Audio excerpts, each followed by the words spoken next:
Konnichiwa, Himanshi desu. O genki desu ka? So today we are going to talk about all about JLPT. बहुत ही ज्यादा requested video और requested से भी ज्यादा मुझे वीडियो इसलिए बनाना था क्योंकि जो भी स्टूडेंट्स आते हैं मोस्टली वो कंफ्यूज ही होते हैं अबाउट जेएलपीटी लेवल, जेएलपीटी क्या है, उसका स्कोरिंग सेक्शन क्या है, कहाँ से अप्लाई करना है and etcetera so many things. तो अभी आज इस वीडियो में मैं ऑफिशियल वेबसाइट जहां से आप जेएलपीटी के लिए अप्लाई करते हो और एक्चुअल जो उनकी वेबसाइट है उसी के थ्रू आप सबको पूरी डिटेल में बताने वाले हो कि व्हाट इज जेएलपीटी, आपको कैसे अप्लाई करना है, उसका स्कोरिंग सेक्शन क्या है, ईयरली ये कितनी बार होता है और इसका क्या एडवांटेज और बेनिफिट है। सो minasan, without any delay, let's start our video immediately. So first you have to open this Chrome, and once you open this Chrome you have to type just JLPT here. When you type JLPT, this is the official website. It's Japanese language proficiency test. ठीक है, जो major करता है कि आपका Japanese में क्या level है करंटली। आपको सबसे ऊपर एक वेबसाइट दिख जाएगी जिसमें लिखा हुआ है https://www.jlpt.jp. It's Japanese JLPT language proficiency test. Click on that. अब आपको कुछ इस तरीके का पेज दिखेगा। ठीक है, यहाँ पर लिखा हुआ है निहोंगो नो रयोकुशिकेन, जिसका एग्जैक्टली मीनिंग वही है। निहोंगो इज जापानीज लैंग्वेज, नो रयोकु इज एबिलिटी एंड शिकेन is exam. So basically Japanese language की एबिलिटी को चेक करने के लिए exam which is called JLPT, Japanese language proficiency test. Now we have this columns, what is the Japanese language etcetera, and left में भी हमें कुछ कॉलम दिख रहा है taking the test in Japan. अगर आप जापान में ये टेस्ट दे रहे हैं तो आपको यहाँ पर क्लिक करना है। टेकिंग द टेस्ट ओवरसीज, अगर आप ओवरसीज में दे रहे हैं तो आपको यहाँ क्लिक करना है। जैसे अगर मैं इसे दिल्ली इंडिया में दूंगी तो मैं यहाँ पे क्लिक करूंगी। अगर आपको समरी देखनी है आपकी लिंग्विस्टिक की तो ये है, और टेस्ट रिजल्ट अनाउंसमेंट यानी जो आपने टेस्ट दिया है अगर उसके अनाउंसमेंट के लिए चेक करना है तो this is the page for this. उसके बाद कुछ कॉमन यहाँ पे इंफॉर्मेशन दिख रही है आपको, जैसे यहाँ पर लिखा हुआ है 2024 में हमारे पास 2 डेट्स हैं। बेसिकली आपका जो JLPT एग्जाम है वो ईयरली ट्वाइस होता है, एक होता है जुलाई में और एक होता है दिसंबर में। ये जो एग्जाम है आपका ये फर्स्ट संडे जो आपका होता है उसमें होता है। जैसे दिसंबर में अभी करंटली जो हमारा एग्जाम हुआ है उसका फर्स्ट संडे पड़ा था फर्स्ट को ही, और जुलाई में जो आपका था दैट वाज ऑन 7। ठीक है, तो यहाँ पर लिखा भी हुआ है Sunday July 7 2024, this is the test जो ऑलरेडी हो चुका है। एंड देन सेकेंड टेस्ट हुआ आपका संडे दिसंबर 1 2024, अगेन ये हो चुका है। तो आपको याद रखना है कि ये जो एग्जाम है आपका, ये एग्जाम आपका होता है ईयरली ट्वाइस, साल में सिर्फ 2 बार होगा आपका, और इस 2 बार में आपका जो भी पहला संडे पड़ेगा जुलाई और दिसंबर का उसमें होगा। JLPT बहुत इंपॉर्टेंट है क्योंकि अगर आप एग्जाम दोगे और अगर आप चाहते हो कि आप जापान में आगे फर्दर स्टडी करने जाओ, घूमने जाओ, तो एक बेसिक लेवल अगर आपके पास है, JLPT है आपके पास जो कि वर्ल्ड वाइड रिकॉग्नाइज्ड है, तो it will be a very very good thing for you. आप इजिली फिर आप यहाँ से ट्रैवल कर सकते हो। ठीक है, नेक्स्ट अगर हम देख रहे हैं यहाँ पे, अब लाइक मैं जैसे क्लिक करती हूँ यहाँ पे कि टेकिंग द टेस्ट ओवरसीज। ठीक है, एक बार ये क्लिक करके देखते हैं।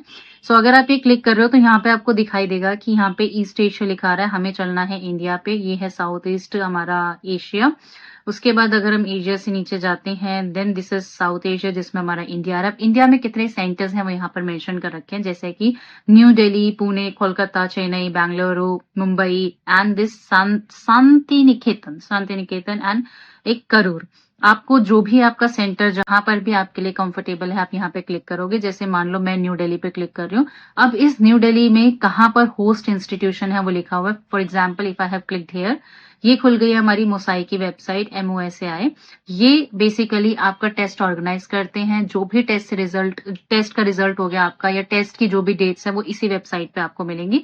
तो आपने इसे क्लिक किया, जैसे ही आपकी जुलाई की एप्लीकेशन आउट होंगी उसकी भी इन्फॉर्मेशन यहाँ पे होगी, जब आपकी दिसंबर की एप्लीकेशन अनाउंस होंगी उसकी भी इन्फॉर्मेशन यहाँ होगी, और जब रिजल्ट अनाउंस होगा वो भी। This is the centre for new Delhi जो कि होस्ट इंस्टीट्यूशन है। ऐसे अगर आप पुणे बैंगलोर में तो आप अकॉर्डिंगली उस पर क्लिक करोगे। ठीक है, यहाँ पे ये हमारा हो गया। This is the simple thing, हमने ओवरसीज का हटा दिया। अगर आप जापान में टेस्ट दे रहे हो तो आपको यहाँ पर क्लिक करना है as I told you ma'am. And then we have this what is the Japanese language proficiency test. देखो अगर आप इस पे क्लिक करते हो सब कुछ लिखा हुआ आ रहा है जापानीज लैंग्वेज में क्या है। मैसेज फ्रॉम ऑर्गेनाइजर्स आ रहा है, ऑब्जेक्टिव क्या है, हिस्ट्री क्या है, 4 की कैरेक्टरिस्टिक्स क्या है, N1 to N5 लेवल्स हैं, एडवांटेजेस क्या है, और JLPT can do self evaluation list. तो हमारे मेन जो चीज है जो हमें यहाँ पर देखने वो है कि इसके लेवल्स क्या है basically. Japanese language proficiency test which means JLPT में आपके 5 लेवल्स हैं. This is from N1 to N5 जिसमें N1 यहाँ पर डिफिकल्ट है, the most difficult one, and जो N5 है वो इजीएस्ट वन है, सबसे आसान लेवल है आपका. N5 से आपको स्टार्ट करना है. अगर आप एक बिगनर हो, अभी आपको जस्ट जापानीज स्टार्ट ही करने हैं, तो जो लेवल आपके लिए होने वाला है वो है JLPT N5. N5 beginner level है आपका. आप बिल्कुल स्टार्टिंग से सीखोगे, बेसिक जापानीज के सेंटेंसेस सीखोगे. अगर आप जापान जाते हो तो किस तरीके से बेसिक कॉन्वर्सेशन को यूज करके आप बात कर सकते हो, this will be your N5. But N5 अपने आप में क्योंकि थोड़ा इनकम्प्लीट है, विच क्योंकि इसके 2 पार्ट्स हैं, एक N5 और N4. अगर आप कंप्लीट स्पीकिंग जो आपकी daily day to day basis पे यूज होती है जापान में, इनेबल टू अंडरस्टैंड और इनेबल टू स्पीक, अगर आप वो सीखना चाहते हो तो 2 लेवल्स आपको जरूर करने चाहिए, which is N5 and N4. N5 and N4 में कुछ इस तरीके का कंसेप्ट है कि जो बुक्स हम फॉलो करते हैं 25 लेसन N5 में, 25 लेसन N4 में, जब आप दोनों को कंबाइंड कर लेते हो ना, तो उससे बाद आप बिल्कुल ही जो भी सिंपल जापानीज में सेंटेंसेस होते हैं, इजीएस्ट जो भी, जैसे मैं सिंपल हिंदी बोल रही हूँ, वैसे ही सिंपल जापानीज आपको जो बोलनी है वो बिल्कुल आसानी से, अगर आपने अच्छे से पढ़ाई करी, अच्छे से प्रैक्टिस करी है, आप बोल भी पाओगे और आप समझ भी पाओगे. सो अगर आपने 2 लेवल किए हैं तो बस अपनी स्पीकिंग को इम्प्रूव करने के लिए प्रैक्टिस करते करते you will be able to improve your speaking, okay, by doing this 2 levels. उसके बाद है आपका N3 जो एडवांस लेवल होता है आपका. आप कह सकते हो कि आगे आने वाले N2 और N1 के लिए एक ब्रिज लेवल की तरह भी काम करता है. ठीक है, 5, 4 सेम पैटर्न पे चलते हैं. उसके बाद N3, N2, N1 same pattern पे चलते हैं. बुक्स डिफरेंट हो जाती हैं क्योंकि एडवांस लेवल्स हैं तीनों, इसलिए उनका जो लेवल है वो भी इंक्रीज होता रहता है. N3 जिसमें आप थोड़ा सा बिजनेस से रिलेटेड वोकैबुलरी आ जाएगी, पोलाइट मैनर्स आ जाएंगे आपकी. N2 और N1 इसमें रिटन पार्ट ज्यादा है, यानी अगर आप कोई डॉक्यूमेंट देखते हो जापानीज में, या फिर कोई फॉर्मल लैंग्वेज, फॉर्मल स्पीच आप यूज करना चाह रहे हो, या फिर ऐसे पैटर्न्स जो जनरली स्पीकिंग में तो यूज नहीं होते हैं बट हाँ फॉर्मल प्लेसेस पर यूज किए जाते हैं, राइटिंग में यूज किए जाते हैं, तो वो आपका N2 और N1 लेवल है. N1 लेवल का मतलब है कि you are equivalent to a native, जिसका मतलब है जितनी वोकैबुलरी, जितनी कांजीज उनको समझ आती है उतनी कांजी आपको भी समझ आती है, तो you are a pro. So this is your JLPT N1 level. ठीक है, उसके बाद आप यहाँ पे और भी डिटेल में पढ़ सकते हो अगर आप पढ़ना चाह रहे हो. N1 में यहाँ पे रीडिंग और लिसनिंग लिखा हुआ है, the ability to understand Japanese used in a variety of circumstances. N1 का मतलब है कि आप हर एक सर्कमस्टांसेस में उनको समझ पा रहे हो. 2 देन 3 में आप क्या समझ पाओगे, Japanese use in everyday situation to a certain degree तक समझ पाओगे. 4 में आप बेसिक जापानीज समझ पाओगे. 5 में भी सम बेसिक जापानीज आप समझ पाओगे एज आई टोल्ड यू. ठीक है, तो ये उनके बारे में लिखा हुआ है. And then if you go further, पीछे आते इसका ऑब्जेक्टिव और हिस्ट्री क्या, ये तो मैंने आपको बताई दिया, you can just read from here. Advantages क्या हैं JLPT के, देखिए. Advantages in Japan, earn points for preferential treatment for immigration to Japan. So those who pass JLPT N1 उनको मिलने वाले 15 पॉइंट्स, जो N2 पास करेगा उसे मिलेंगे 10 points under the government's point based preferential immigration treatment system for highly skilled foreign professionals. तो ये advantage होने वाला है. One of the requirements to take Japan national exams for medical practitioner की तरह अगर आप वहां जाना चाह रहे हो तो उसके लिए भी एडवांटेज मिलेगा. One of requirements to take Japan prefectural exams for assistant nurses, उसके लिए भी आपको मिलने वाला है यहाँ पे एडवांटेज. तो we have so many advantages. As I told you कि अगर वहां पर आप किसी स्टडी के लिए जा रहे हो, फॉरेन स्टडी के लिए जा रहे हो, रहने के लिए जा रहे हो, अगर आप वहां पे कुछ जॉब वगैरह करना चाह रहे हो, काम वगैरह करना चाह रहे हो, तो JLPT N5 आपने किया हुआ है, एक बेसिक आपको जापानीज का पता है, तो it will make your process even easier. और ऑल्सो ऑफ कोर्स बिल्कुल ऐसी लैंग्वेज है क्योंकि जापानीज की इंग्लिश की अंडरस्टैंडिंग इतनी अच्छी नहीं है और कोई लैंग्वेज में बोलते नहीं है, तो अगर आपने जापानीज सीख लिया तो आपका वहां पे रहना, आपका वहां पे घूमना, ट्रैवल करना, स्टडी करना बहुत आसान हो जाएगा और आप उस चीज को एंजॉय भी कर पाओगे. ठीक है, नेक्स्ट अगर आप यहाँ पे सेक्शन देख रहे हो, so this next section is your testing and results notification. ठीक है, अब यहाँ पे मैंने आपको बताया 2 दिन टेस्ट होता है, देखो यहाँ पे मेंशन किया हुआ है. उसके बाद यहाँ पर आ गए हैं टेस्ट के सेक्शंस. ठीक है, हर एक लेवल के अकॉर्डिंग इन्होंने यहाँ मेंशन कर रखा है. एक चीज मेंशन करी हुई है आपकी, जैसे JLPT N5 language knowledge vocabulary 20 minutes आपको दे रखा है, language knowledge grammar reading 40 minutes का और लिसनिंग 30 मिनट्स के. ऐसे ही जब आप N4 का टेस्ट देने जाओगे तो वहां पर वोकैबुलरी का सेक्शन 25 मिनट्स का होगा, आपका ग्रामर रीडिंग का 55 मिनट्स का, लिसनिंग का 35 मिनट्स का.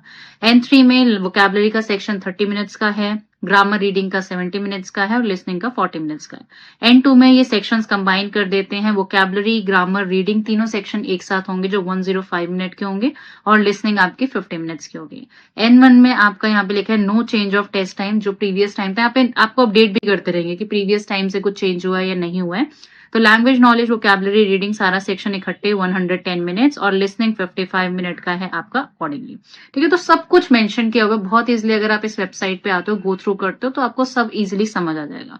ठीक है, उसके बाद अगर हम नेक्स्ट जाते हैं टेस्ट रजिस्ट्रेशन प्रोसेस, इसके लिए तो मैं सिंपली आपको बोलूंगी कि जो मैंने आपको स्टार्टिंग में दिखाया था, होस्ट इंस्टीट्यूशन पे आप जाके सिंपली क्लिक करके वहां पे रजिस्टर कर सकते हो। इन्होंने आपको सैंपल क्वेश्चंस भी दे रखे हैं। अगर आप ये देखना चाह रहे हो कि एक्चुअल में JLPT N5 या 1 का टेस्ट आता कैसे है, तो यहाँ पे इन्होंने सैंपल क्वेश्चंस दे रखे हैं। इफ यू क्लिक ऑन 1, देखो लाइक दिस, कि आपका कुछ इस तरीके का आएगा, फिर स्गी नेक्स्ट करोगे आप, इस तरीके का आएगा। तो this is an objective exam, आपका ऑब्जेक्टिव एग्जाम की तरह आता है। आपको क्लिक करना है।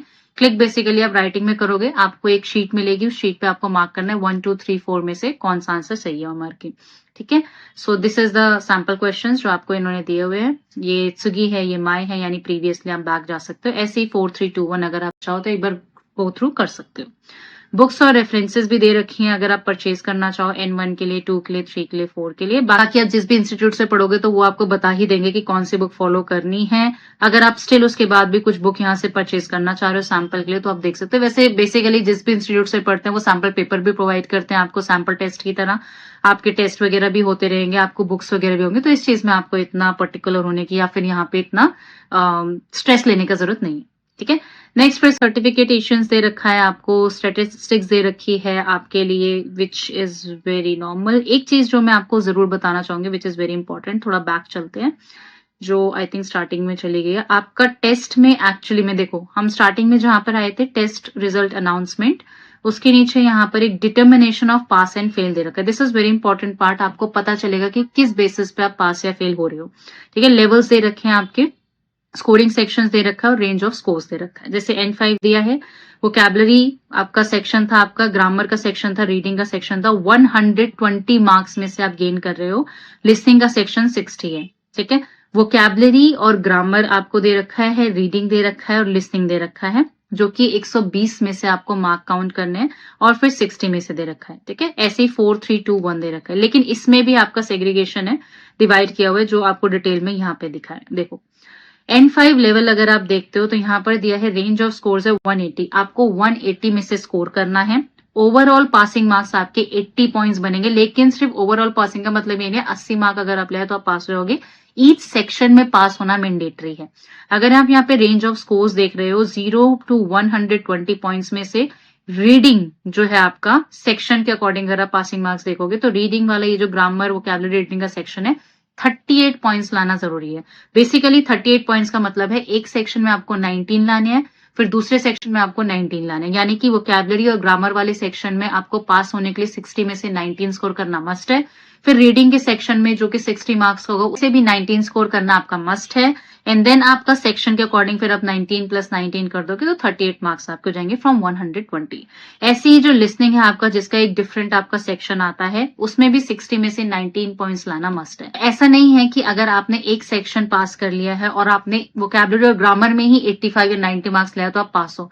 आपको तीनों सेक्शंस में भी पास होना जरूरी है, यानी कि आपको तीनों सेक्शन में 19 अबव लाना भी मस्ट है। और उसके अलावा जब आप तीनों को कंबाइन करते हो तो आपका टोटल 80 अबव जाना चाहिए। तो ईच सेक्शन में भी पास होना जरूरी है एंड देन इन टोटल आपका जो पूरा ओवरऑल मार्क है वो 80 क्रॉस करना चाहिए, तब आप N5 में पास होगे। ऐसे ही N4 के लिए इन्होंने क्राइटेरिया 19 पॉइंट्स का रखा हुआ है, तीनों में 19 19 और फिर 90 अबव। जैसे if you go for N3 level 95 points हैं, आपको ईच सेक्शन में 19 पॉइंट्स लाना मस्ट है पास करने के लिए, तीनों में स्कोर करना ये जरूरी है।